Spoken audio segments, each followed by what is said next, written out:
नमस्कार, स्वागत है आप सभी का एक बार फिर से मेरे YouTube चैनल हिंदी सर्वस्व पर, जहां हम लोग व्याकरण की नियमित कक्षाएं देख रहे हैं। पिछले वीडियो में हम लोगों ने समास से संबंधित अध्ययन किया। आज का जो हमारा टॉपिक है वह है वाक्य और उपवाक्य। आज का जो हमारा शीर्षक है वह है वाक्य और उपवाक्य। इस वीडियो के अंतर्गत हम लोग वाक्य किसे कहते हैं, वाक्य के कितने प्रकार हैं, रचना की दृष्टि से वाक्य कितने प्रकार के होते हैं और अर्थ की दृष्टि से वाक्य कितने प्रकार के होते हैं, के साथ साथ उपवाक्य किसे कहते हैं और उपवाक्य के कितने प्रकार हैं, इसका भी अध्ययन करेंगे। यह वीडियो आज का बहुत महत्वपूर्ण होने वाला है, खास करके कक्षा 10 के विद्यार्थियों के लिए, जिनके शीर्षक में वाक्य से संबंधित अध्ययन दिया गया है व्याकरण के हिस्से में। सबसे पहले बात करेंगे कि वाक्य किसे कहते हैं। तो सामान्य तौर से शब्दों का समूह जो है वाक्य कहलाता है ना। शब्दों का समूह, शब्दों का अर्थपूर्ण एवं व्यवस्थित क्रम वाक्य कहलाता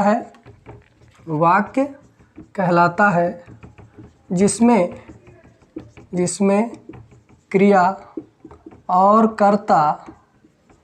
कर्ता उपस्थित होते हैं। ठीक है, उपस्थित होते हैं।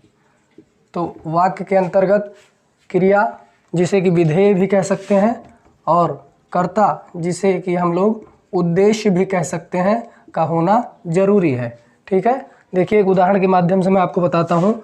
जैसे आपका कोई शब्दों का क्रम दिया गया है। ठीक है, शब्दों का क्रम दिया गया है, राम, सीता, लक्ष्मण, भरत। तो यहाँ पर क्रिया के अभाव में हम इसे वाक्य नहीं कह सकते हैं। जब तक क्रिया नहीं होगी या जब तक क्रिया के साथ, मान लीजिए क्रिया का भी देखिए, जाता है, जाना, खाना, पीना, या खाता है, जाता है, पीता है, तो इसे भी हम लोग वाक्य नहीं कह सकते हैं, क्योंकि दोनों का होना जरूरी है। और इसके साथ साथ वाक्य में एक महत्वपूर्ण बात और है कि वाक्यों में कर्ता और क्रिया का क्रम भी व्यवस्थित होना चाहिए। ऐसा नहीं है कि वो एक दूसरे के विरोधाभासी हों, पहले क्रिया आ जाए बाद में कर्ता आए, ऐसा नहीं हो सकता है। तो निश्चित एक व्यवस्थित क्रम जो है वही वाक्य कहलाता है। ठीक है, अब हम बात करेंगे उपवाक्य की। उपवाक्य की बात इसलिए कर ले रहे हैं क्योंकि जब हम लोग वाक्य के भेद पढ़ेंगे रचना की दृष्टि से, तो उसमें मिश्र वाक्य के अंतर्गत हम ये देखेंगे कि 3 प्रकार के उपवाक्य पाए जाते हैं। तो सबसे पहले उपवाक्य की बात कर लेते हैं। उपवाक्य किसे कहते हैं? ऐसा पद समूह जिसका अपना अर्थ हो और वह एक वाक्य का, किसी और दूसरे वाक्य का एक भाग हो, वह उपवाक्य कहलाता है। ठीक है, उपवाक्य कितने प्रकार के होते हैं? उपवाक्य मुख्य रूप से 3 प्रकार के होते हैं, जिनमें संज्ञा उपवाक्य, ठीक है, दूसरा आपका विशेषण उपवाक्य, ठीक, दूसरा आपका है विशेषण उपवाक्य, और तीसरा आपका है क्रिया विशेषण उपवाक्य। ठीक है, क्रिया विशेषण उपवाक्य, क्रिया विशेषण उपवाक्य।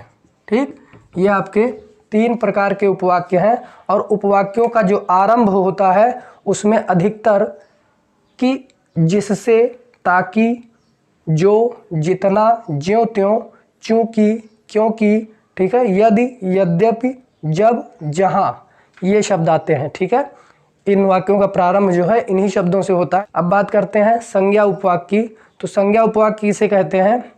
संज्ञा उपवाक्य में बताया जाता है कि जो आश्रित उपवाक्य, ठीक है, जो आश्रित उपवाक्य संज्ञा की तरह व्यवहरित होता है उसे संज्ञा आश्रित उपवाक्य कहते हैं। ठीक है, इसमें उदाहरण के माध्यम से मैं बताऊं, संज्ञा की तरह व्यवहरित होते हैं उन्हें संज्ञा आश्रित उपवाक्य कहते हैं। जैसे राम ने कहा कि मैं घर जाऊंगा।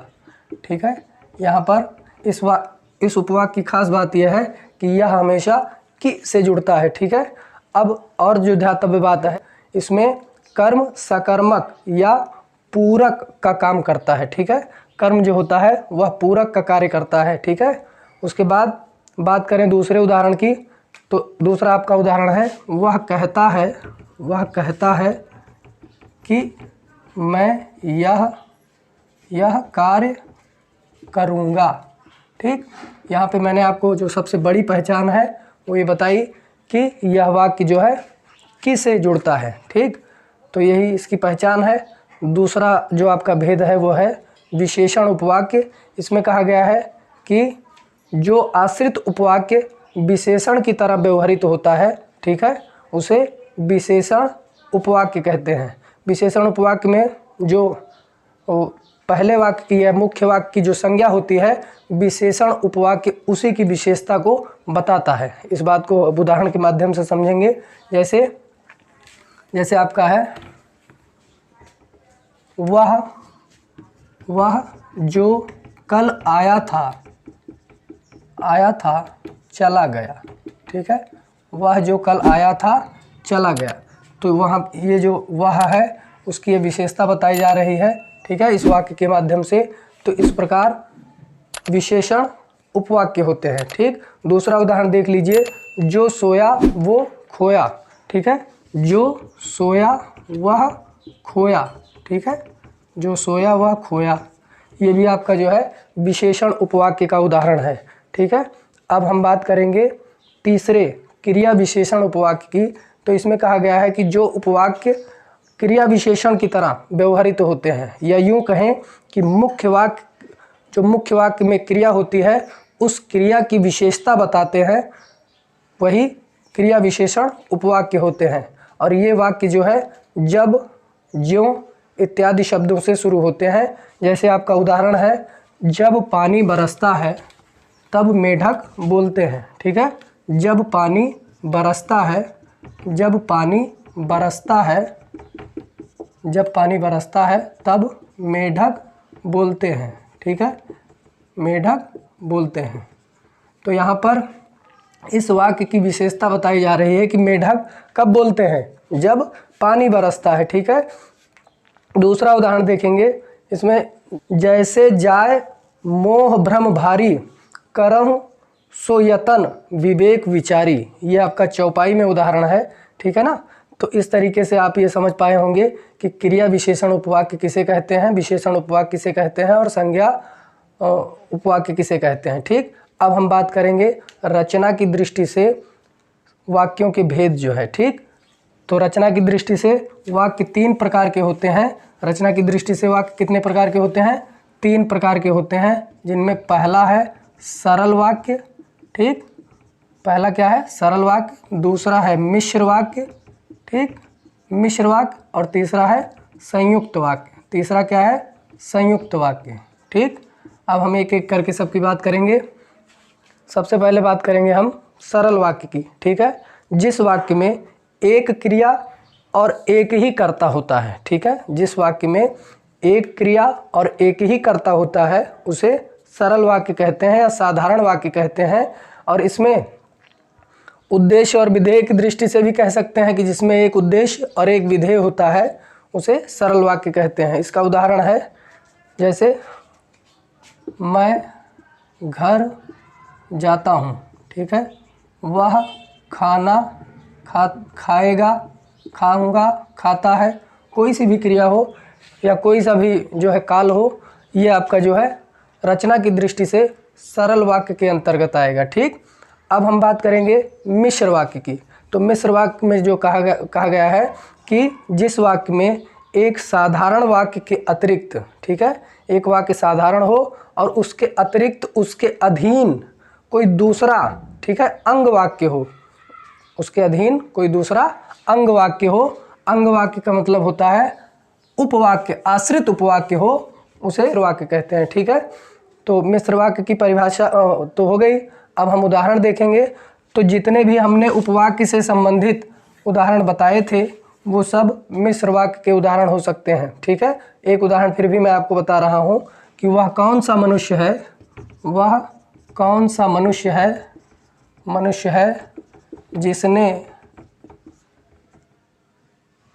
भीम का नाम नहीं सुना है। भीम का नाम नहीं सुना है, किसी का भी नाम हो सकता है। ठीक है ना, तो यहाँ पे जो है वह कौन सा मनुष्य है के बाद का जो वाक्य है जिसने भीम का नाम नहीं सुना है, ये आपका आश्रित उपवाक्य है और मिश्र वाक्य का उदाहरण है। ठीक, करेंगे हम लोग संयुक्त वाक्य की। तो जिस वाक्य में, ठीक है, साधारण अथवा मिश्र वाक्यों का मेल संयोजक अवयवों से होता है उसे संयुक्त वाक्य कहते हैं। और ये जो संयोजक अवयव हैं इनमें जो है समुच्चय बोधक अवयवों का अध्ययन करते समय आप लोगों ने ध्यान दिया होगा, संयोजक और होता है, ठीक है ना, विभाजक या होता है, विरोध दर्शक किंतु परंतु, है ना, और उसके बाद जो परिमाण बोधक होता है उसमें होता है इसलिए। तो इन्हीं संयोजक अवयवों से संयुक्त वाक्य जुड़ते हैं, ठीक है।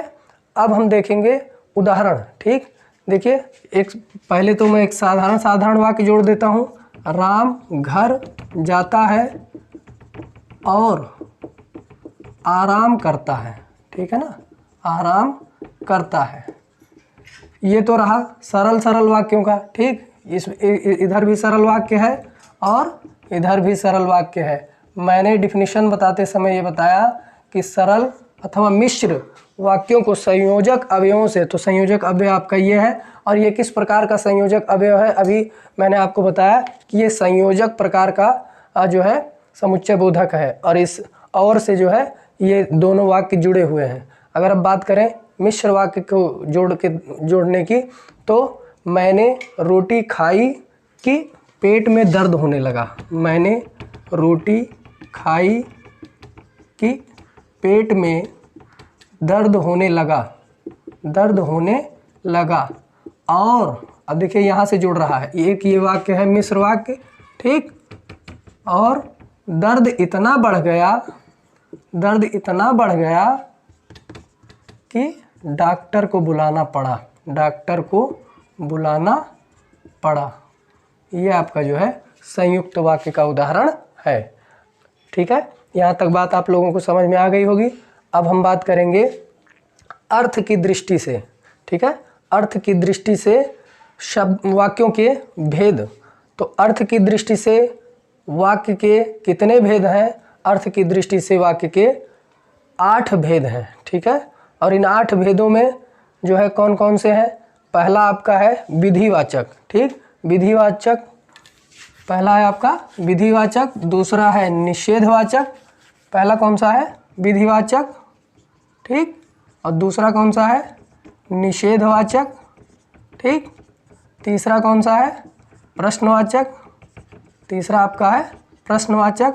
उसके बाद आज्ञावाचक, ठीक है, आज्ञावाचक है। और विस्मयवाचक है, आज्ञावाचक, ठीक, आज्ञावाचक,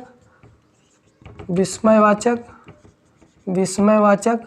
और उसके बाद इच्छावाचक, संदेहवाचक, ठीक है, इच्छावाचक और संदेहवाचक। और 8वां है संकेतवाचक, ठीक, संकेतवाचक।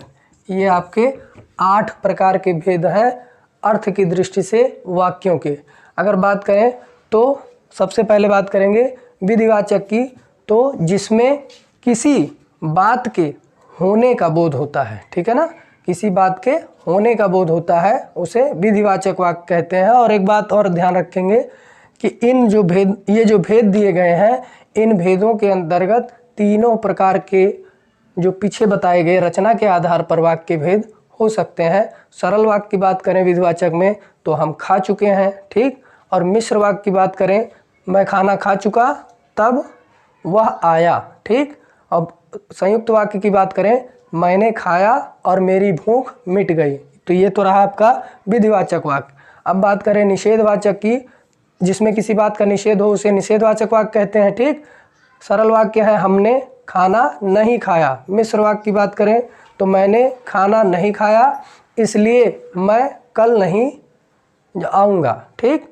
फिर उसके बाद संयुक्त वाक्य निषेधवाचक के अंतर्गत, मैंने भोजन नहीं किया इसलिए मेरी भूख नहीं मिटी, ठीक है। प्रश्नवाचक की बात कर लेते हैं, जिससे किसी प्रकार के प्रश्न का बोध होता है, ठीक है। इसमें तुम क्या खा रहे हो, तुम्हारा क्या नाम है, तुम कहाँ जा रहे हो। आज्ञावाचक की बात करें, इसमें किसी प्रकार की आज्ञा का बोध होता है, तुम खाओ, तुम पढ़ो, तुम बढ़ो, तुम ऐसा करो, तुम वैसा करो, ठीक है। अब बात करें अगर विस्मयवाचक की, तो विस्मयवाचक में हर्ष, दुख, आश्चर्य, सुख आदि का बोध होता है। जैसे ओह मेरा सिर फट रहा है, या बहुत अच्छा किया। ठीक है। अब उसके बाद बात करें संदेहवाचक की, तो संदेहवाचक में जिससे किसी बात का संदेह प्रकट हो। ठीक है। उसने खाना खा लिया होगा, मैंने कहा होगा, ये आपके संदेह वाक्य के उदाहरण हैं। इच्छावाचक वाक्य है, उसी में इच्छावाचक में किसी प्रकार की इच्छा या शुभकामना का बोध होता है, उसे इच्छावाचक वाक्य कहते हैं। ठीक है। अब हम बात करेंगे उदाहरण की, तो इच्छावाचक वाक्य का उदाहरण है तुम अपने कार्य में सफल हो, ईश्वर तुम्हारा कल्याण करे। ठीक है। ईश्वर तुम्हारा कल्याण करे। फिर उसके एक वाक्य दूसरे की संभावना पर निर्भर हो, उसे संकेतवाचक वाक्य कहते हैं। पानी न बरसता तो धान सूख जाता। ठीक है। ये इसका उदाहरण है। यदि तुम खाओ तो मैं खाऊं। तो ये तो रहा हमारा जो है अर्थ के आधार पर वाक्य का भेद। अगले वीडियो में हम लोग एक नए टॉपिक के साथ हाजिर होंगे। तब तक देखते रहिए हिंदी सर्वस्व और अपने कमेंट्स करते रहिए, लाइक शेयर सब्सक्राइब करिए। बहुत बहुत धन्यवाद।